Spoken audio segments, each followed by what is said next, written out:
Good morning, class 8th. This is our first video of chapter number 3rd of history book, Rural Life and Society. इस chapter में हम पढ़ेंगे ग्रामीण जीवन और समाज के बारे में कि पहले का जो ग्रामीण जीवन था वो कैसा था और समाज कैसा था. रीड करते हैं अपने चैप्टर को. Rural life before the coming of the Europeans was simple with the small requirements. European के आने से पहले जो हमारी लाइफ थी वो कैसी थी? बहुत ही सिंपल सी लाइफ थी और छोटे छोटे से रिक्वायरमेंट्स होते थे उस टाइम पर हमारे. द इंडियन विलेजेस वर मोर और लेस सेल्फ सफिशिएंट. जो इंडियन विलेजेस होते थे वो उनके पास मतलब ज़्यादा चीज़ें नहीं होती थी, थोड़ी बहुत चीज़ें होती थी जिसमें वो जो कि उनके लिए काफ़ी थी.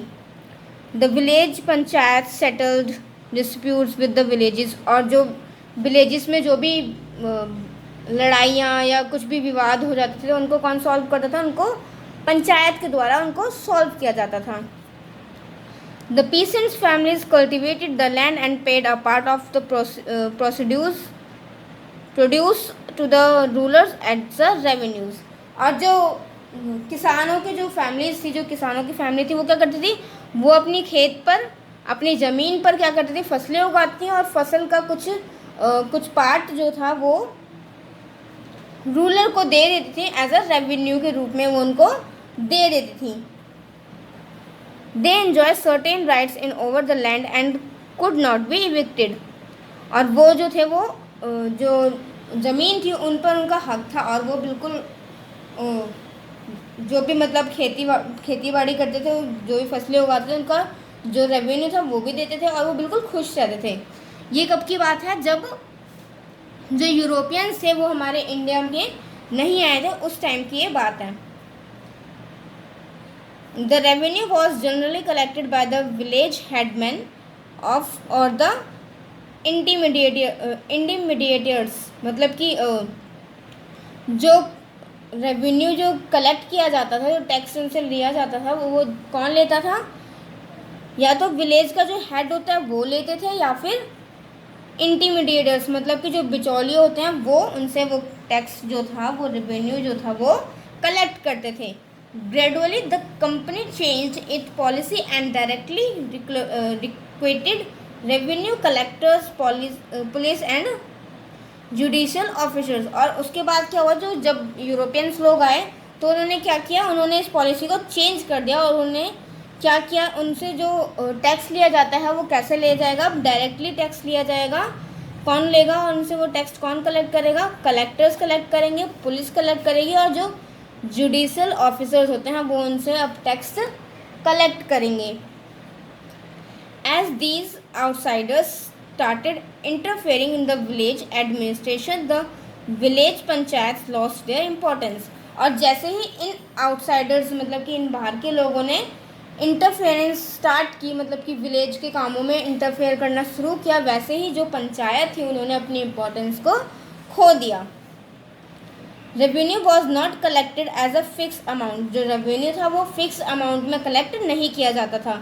Since the peasant had to pay the revenue in cash. और अब क्या होने लगा कि जो किसान थे उनको रेवेन्यू कैसे दिया जाने लगा? कैसे वो लेने लगे? उनसे कैश में रेवेन्यू लेने लगे. They were forced to grow only those crops which could be sold in the market. और उनको फोर्स किया जाता था कि वही फसलें उगाएं जो कि मार्केट में बेची जा सकती हैं. अब आगे पढ़ते हैं the land revenue policy under the British. अब हम पढ़ते हैं लैंड रेवेन्यू पॉलिसी के बारे में. Everything change when the company took control of revenue collections. सब कुछ चेंज हो चुका था जब से यूरोपियन कंपनी जो थी उन्होंने रेवेन्यू लेना स्टार्ट किया. Instead of a part of produce the company demanded a fix amount in cash. अब कभी कभी ऐसा होता है कि फसलें ज़्यादा मतलब अच्छी उगती हैं, कभी कभी नष्ट हो जाती हैं, तो ऐसा उनके वो लोग जो यूरोपियंस थे वो ऐसा नहीं मानते थे. उन्होंने एक फ़िक्स अमाउंट सिलेक्ट कर दिया था. एक फ़िक्स अमाउंट जो था वो डिमांड किया था कि इतना अमाउंट हमें चाहिए आफ्टर योर जब तुम्हारा क्रॉप्स जो है वो बिल्कुल तैयार हो जाए उसके बाद हमें इतना अमाउंट चाहिए as a revenue. To pay the amount, farmer had to cultivate cash crops like cotton, poppy, and indigo, which brought in more money than food crop like wheat or rice. जो farmers थे उनको अपना जो amount था, जो revenue था, वो पे करना था. तो इस वजह से उन्होंने क्या स्टार्ट किया, उन्होंने उन फसलों को उगाना शुरू किया जो कि मार्केट में बेची जाती थी. जैसे कि कौन कौन सी फसलें उन्होंने उगाना शुरू किया? कॉटन, पॉपी, इंडिगो, जो कि ज़्यादा पैसों में बिकती थी. और फूड क्रॉप्स कौन से उगाए? वीट और rice. Farmers who earlier grow their own food now had to buy part of their requirements. जो फार्मर्स पहले जो अपना फूड खुद उगाते थे और खुद खाते थे, और अब उनको क्या करना पड़ता था, खुद उगाने के बाद भी उनको अपने खाने के लिए उनको पैसे देने पड़ते थे.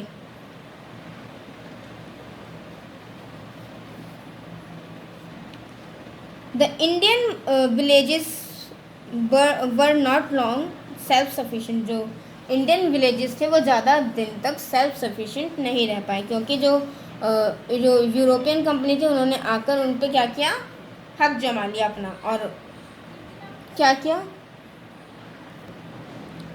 The primary motive of the British, like and other imperial power, was to collect revenue from land. अब जो ब्रिटिश लोगों का मोटिव क्या था कि जो लैंड का जो रेवेन्यू कलेक्ट कर रहे हैं वो ज़्यादा मात्रा में कलेक्ट हो. तो वो however that could not be achieved without a variable land revenue collection system. और ये जो था वो लैंड रेवेन्यू कलेक्शन सिस्टम के द्वारा के बिना नहीं हो सकता था. इसलिए उन्होंने क्या किया, लैंड रेवेन्यू पॉलिसी का निर्माण किया कि लैंड रेवेन्यू पे भी वो, लैंड पर भी वो अपना जो रेवेन्यू है उसको कलेक्ट करें.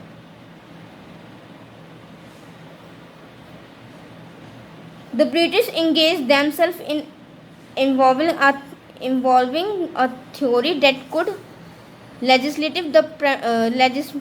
legitimize the practice of economic exploitation of the Indian peasantry. Therefore, the British devised several methods to ensure a steady flow of revenue from India.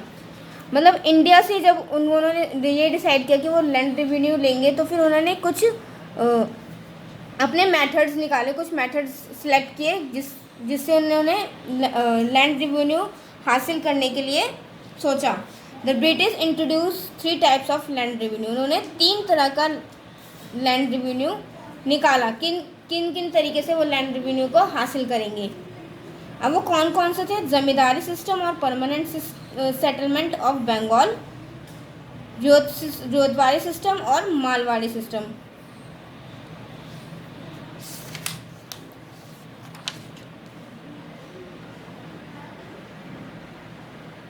आगे पढ़ते हैं हम परमानेंट सेटलमेंट के बारे में. परमानेंट सेटलमेंट कौन से होते हैं उनके बारे में पढ़ते हैं. ब्रिटिश लोगों ने जो हमारी कंट्री पे जो रूल्स लगाया था लैंड रेवेन्यू का, मतलब कि कैसे लैंड रेवेन्यू से टैक्स को जो है कलेक्ट किया जाए, तो क्या क्या रूल्स लगाए थे उसके बारे में हम पढ़ रहे हैं. परमानेंट सेटलमेंट, यानी कि परमानेंट सेटलमेंट को ज़मींदारी सिस्टम भी कहा जाता है. सुना होगा आपने ज़मींदारी सिस्टम के बारे में, पढ़ते हैं कि क्या है. The permanent settlement was introduced by Lord Cornwallis in Bengal in 1793. The main provisions of the settlements included. अब जो सेटलमेंट था, ये जो भुगतान जो उन्होंने लागू किया था कि ये भुगतान भी वो लोग लेंगे किसानों से, तो फिर वो ये जो सेटलमेंट था वो किसके द्वारा लागू किया गया था? ये लॉर्ड कॉर्नवालिस के द्वारा लागू किया गया था 1793 में बंगाल में. और इसके कुछ मेन प्रोहिबिशंस थे, कुछ प्रावधान थे, उनके बारे में पढ़ते हैं क्या थे. The zamindars were made the owners of the land. They worked as agent of the government in collecting the land revenues. जो लैंड होगी, जो भी हमारी जो लैंड जो भूमि है उसका जो मालिक होगा वो कौन होगा? वो ज़मींदार मालिक होंगे। जो भी लैंड है उसके मालिक कौन होगा? ज़मींदार। दे वर्क, वो कैसे काम करेंगे? गवर्नमेंट के एजेंट के रूप में, जो कि किसानों से और उनसे जो लैंड रेवेन्यू कलेक्ट करेंगे, मतलब कि जो टैक्सेस होंगे वो कलेक्ट करेंगे।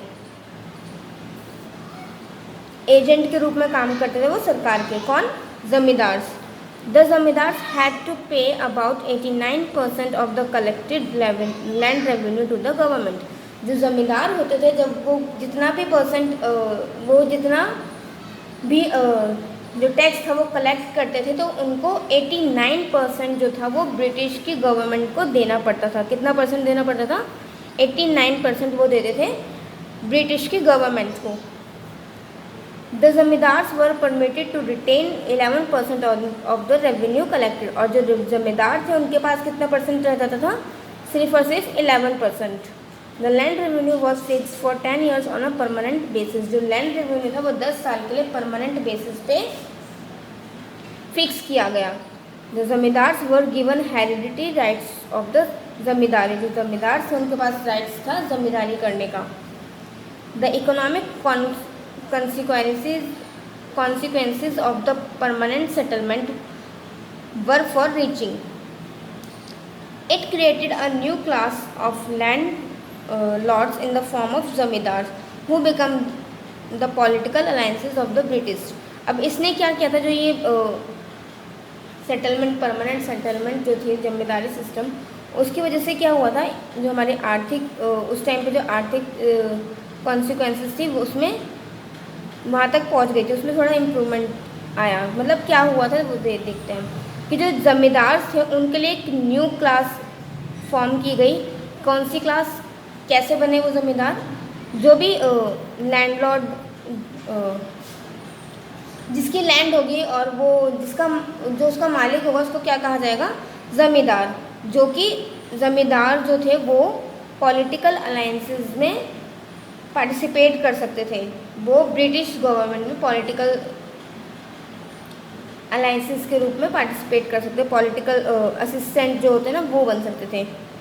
It also provided financial security to the zamindars. और ये क्या करते थे? जमींदार्स को फाइनेंशियल सिक्योरिटी भी देते थे। अगर उनको कभी पैसे की नीड होती थी तो फिर वो ब्रिटिश गवर्नमेंट जो थी वो उनको पैसे भी दे देती थी, उनको हेल्प भी, फाइनेंशियली हेल्प भी करती थी।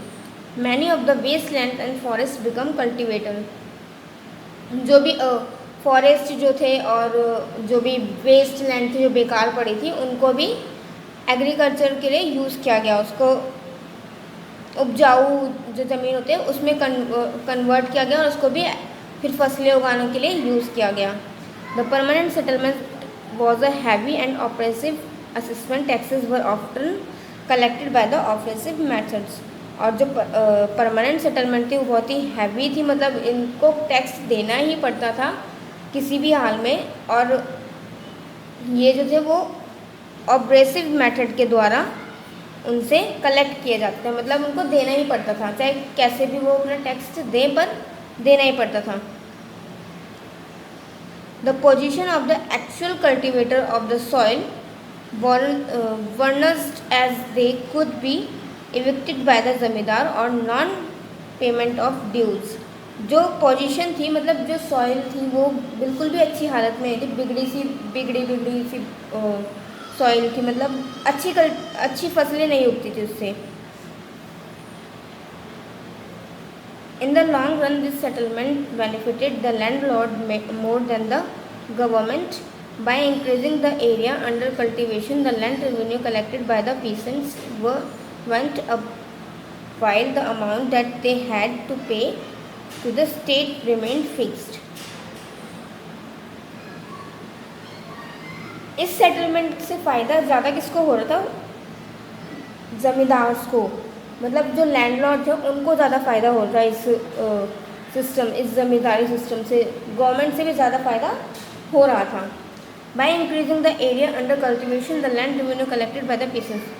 जो लैंड रेवेन्यू कलेक्ट किया जाता है वो पीसेंट्स से कलेक्ट किया जाता है and went up while the amount that they pay to the state remain fix. और जितना भी अमाउंट वो लेते थे वो सिर्फ गवर्नमेंट को उतना ही देते थे जितना उन्होंने फिक्स किया था।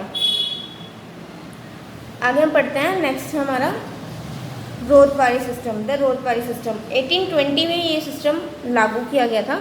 British officers Alexander Read and Thomas Munro developed a ryotwari system that is system of collecting revenue directly from the ryots. ये सिस्टम जो था वो किसने लागू किया था, किसके द्वारा ये बनाया गया था ये सिस्टम जो है, अलेक्जेंडर रेड एंड थॉमसन मोरनो, इन्होंने ये सिस्टम जो है वो डेवलप्ड किया था। और ये सिस्टम किस लिए डेवलप किया था, इस सिस्टम में क्या था कि जो हम रेवेन्यू, जैसे कि पहले जो होता था, जैसे जो रेवेन्यू था, जो टैक्स था, वो ज़मींदारों के द्वारा कलेक्ट किया जाता था। तो ज़मींदार क्या करते थे, सिर्फ फिक्स्ड जितना कि फिक्स्ड अमाउंट था वही गवर्नमेंट को देते थे और बाकी जो अमाउंट था वो अपने पास रखते थे। तो इसलिए ये वाला सिस्टम लगाया गया, क्योंकि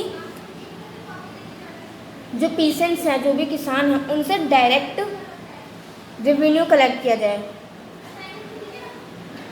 during the Anglo-Mysore wars Read experimented with this system is some areas of South India. ये जब एंग्लो-मैसूर का वॉर, लड़ाई चल रही थी, तब उस टाइम पर साउथ इंडिया के कुछ पार्ट्स में, कुछ एरिया में ये वाला सिस्टम एक्सपेरिमेंट किया गया कि अब ये सिस्टम वर्क करता है कि नहीं करता। इसलिए साउथ इंडिया के कुछ एरियाज़ में ही इसको एक्सपेरिमेंट किया गया।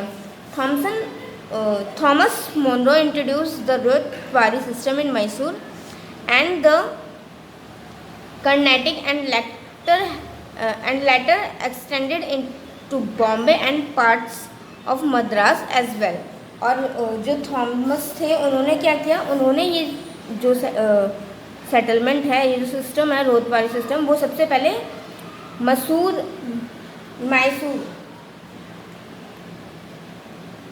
यहाँ पर इंट्रोड्यूस किया। उसके बाद क्या किया, उसके बाद कर्नाटक में उन्होंने ये सिस्टम अप्लाई किया और उसके बाद धीरे धीरे बढ़ते गए वो बॉम्बे में उन्होंने किया और मद्रास के कुछ पार्ट में उन्होंने ये सिस्टम लागू किया।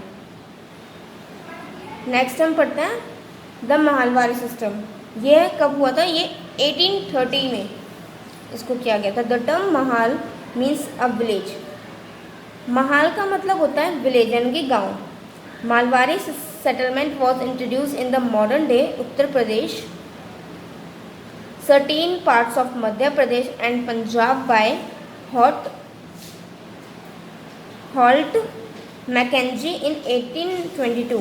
The settlement was between the village headmen and the British. Malwadi settlement जो था वो मॉडर्न डेज में कहाँ पे सर्टेन किया गया था, किन जगहों पर, जो कि अब का उत्तर प्रदेश है और कुछ मध्य प्रदेश के कुछ पार्ट में और पंजाब में। किसके द्वारा किया गया था, हॉल्ट मैकेंजी के द्वारा। कब किया गया था, 1822 में। The settlement was between the village and headman. जो सेटलमेंट था, ये जो सिस्टम था, वो किनके बीच में हुआ था, विलेज के हेडमैन के, मतलब कि विलेज के जो मुखिया था उनके बीच में और ब्रिटिश गवर्नमेंट के बीच में। According to Mackenzie, the village was very important part of the system that needed to be preserved. Mackenzie के अनुसार क्या था कि जो गांव है वो बहुत ही इम्पोर्टेंट पार्ट है इस सिस्टम का, तो इसको प्रिजर्व करने की ज़रूरत है। He instructed the collectors to inspect and measure the field. ये उन्होंने क्या किया था, उन्होंने कलेक्टर्स को इंस्ट्रक्शन दी थी कि वो क्या करें, उसको जो भी जगह है उसको इंस्पेक्ट करें, उसको देखें और जो जितना खेत है, खेत की जो भी जितना भी एरिया है उसको मेज़र करें।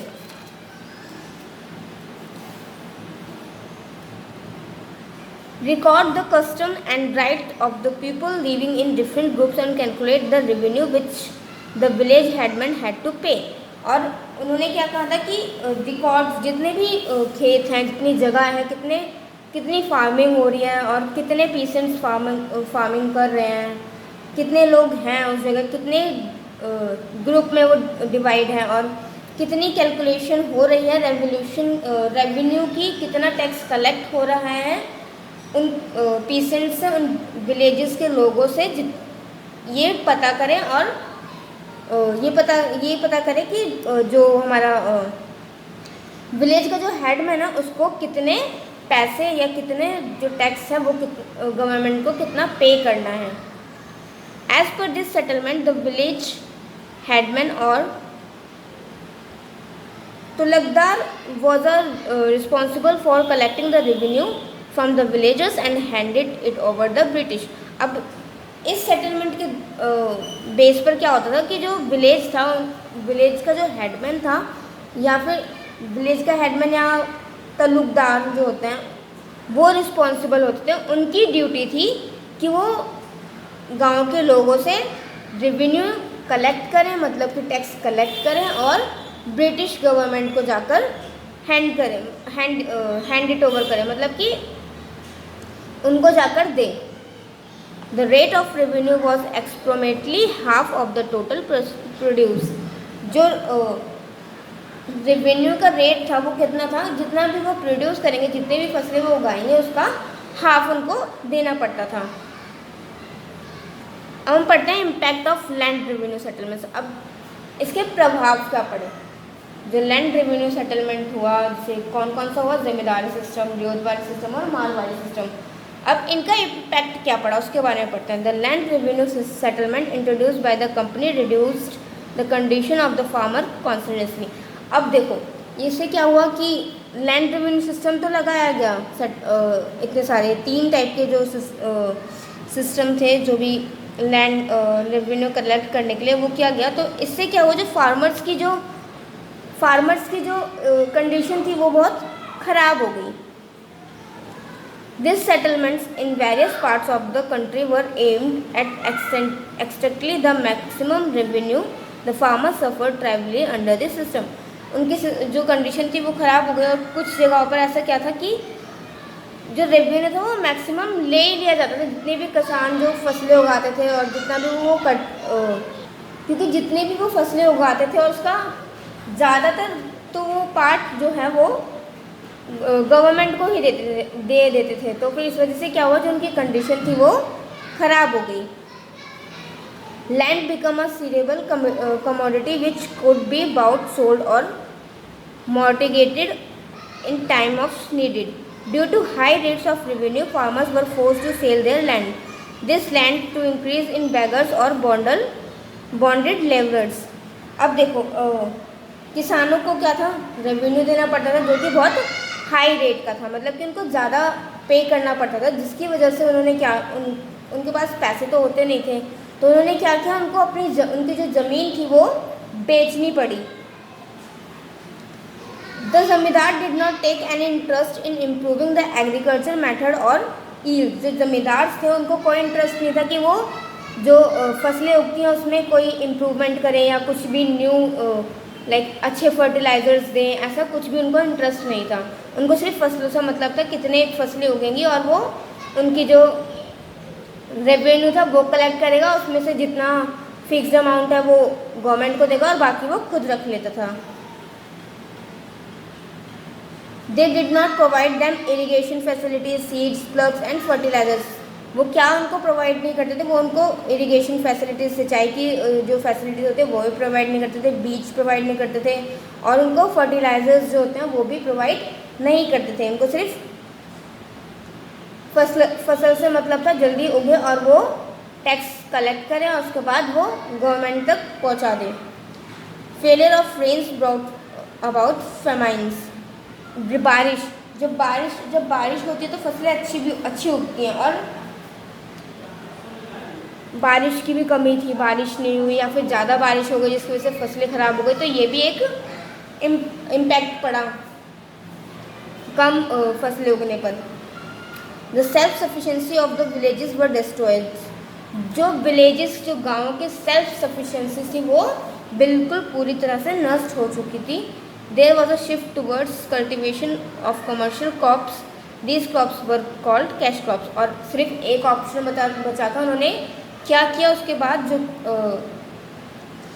जो वो फसल करते थे उसको, जो वो कल्टीवेशन करते थे, फसलें उगाते थे, उसको क्या किया, उसको कमर्शियल क्रॉप में कन्वर्ट कर दिया। और इन क्रॉप्स को क्या कहा जाने लगा, कैश क्रॉप्स। इसके बारे में हम आगे पढ़ेंगे नेक्स्ट वीडियो में, ठीक है क्लास। अभी इस वीडियो में यहीं तक पढ़ते हैं।